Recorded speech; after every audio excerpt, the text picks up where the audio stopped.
À quoi ça sert de pleurer? Sylvie Thirion, enseignante-chercheuse en neurosciences, va nous répondre. Il faut savoir que c'est quelque chose qui est spécifique à l'homme, en tout cas par rapport à la production de larmes.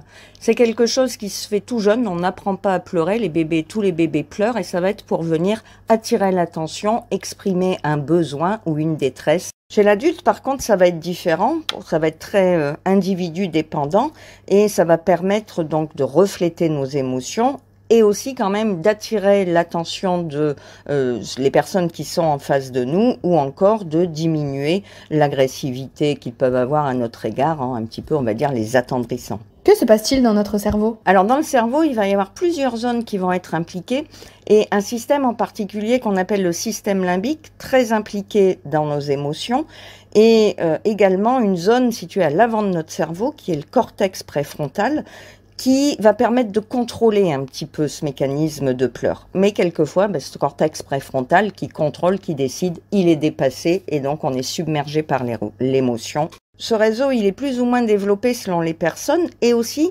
selon les individus, il va pouvoir changer au cours de la vie. Ça fait appel à la notion de plasticité cérébrale.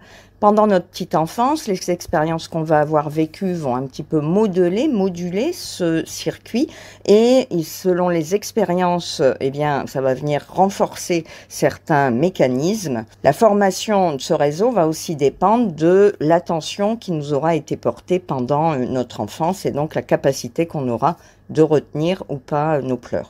Pourquoi pleurer de joie, de peur ou devant un film? Devant un film, on va être quand même face à pas mal de stimulations sensorielles et qui vont être interprétées quelquefois par notre cerveau comme des choses qui nous touchent personnellement parce qu'on se reconnaît par exemple dans un personnage, parce que la situation est dangereuse ou très triste et on va avoir donc ces circuits cérébraux qui vont s'activer. Tout à l'heure j'ai dit qu'on pouvait retenir ses pleurs, c'est pas toujours bon parce que pleurer c'est aussi soulager, faire déverser un petit peu, nous libérer de cette trop forte émotion et d'ailleurs dans les larmes, il a été retrouvé dans certaines études du cortisol, qui est l'hormone du stress. Donc même d'un point de vue physique, ça nous permet de diminuer un peu les hormones de stress que nous avons produites pendant ces événements émotionnellement forts. Comme quoi, pleurer, ça ne sert pas à rien.